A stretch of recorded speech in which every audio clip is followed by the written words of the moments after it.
પણ સાચો મારો ભક્ત કોણ કહેવાય? બધા કહે છે ને કે માતાજીની ભક્તિ કરીએ, માતાજીની ભક્તિ કરીએ. શું ભક્તિ કરીએ? ગળા માળા છે, ભક્ત છો ને, મારા શિષ્ય છો ને,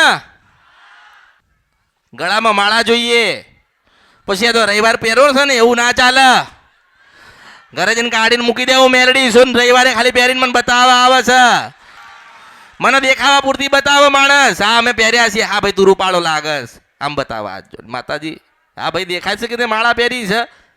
કેટલા કલાક માટે? 10 કલાક માટે. હમણાં રાત્રે 10 વાગે 11 વાગે ઘરે પહોંચે એટલે તું બહાર ભરાઈ દઈશ.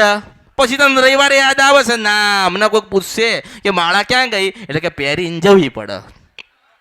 એલા શું કહેવાય? લોભ, લાલચ, સ્વાર્થ કહેવાય. સ્વાર્થ કહેવાય ને. હવે માણસ આવ્યો, પટેલ મારી પાસે માણસ આવીને મને એમ કે માતાજી મને દીકરો દેજો. મેં કીધું સારું જા, તારી માન કહું છું, તારી મા તને દીકરો દેશે. તારી માન ભલામણ કરવા આવીશ અને તારી માન કંઈક જોઈતું હશે તારી એની વસ્તી પાયા લાવીશ. મારું તો કામ આ હોય ને. હવે માણસ 2-3 વર્ષે આવે ને માતાજી મારા ઘરે દીકરીને જન્મ થયો, તો તું કેટલી વખત મારી પાસે આવ્યો ને તારી માન કેટલી વખત હું કહેવા આવું કે માતાજી હું 2 વર્ષ પહેલા આવ્યો તો માતાજી તમે કીધું કે દીકરો થશે, પણ કે દીકરી થઈ તો તારા અવતારમાં ખોટ પડ્યો. જો તું માગવા આવ્યો ને મને ભૂલી ગયો તો તારી માતા દીકરો ના દે. હું મેરડી છું આ કળિયુગમાં, રાજાની રાજા મહારાજા મેરડી બોલું છું. મને મળવા આવતા આશા રાખો, આશા દીકરો થાય. હે દીકરો થાય તો કે હા.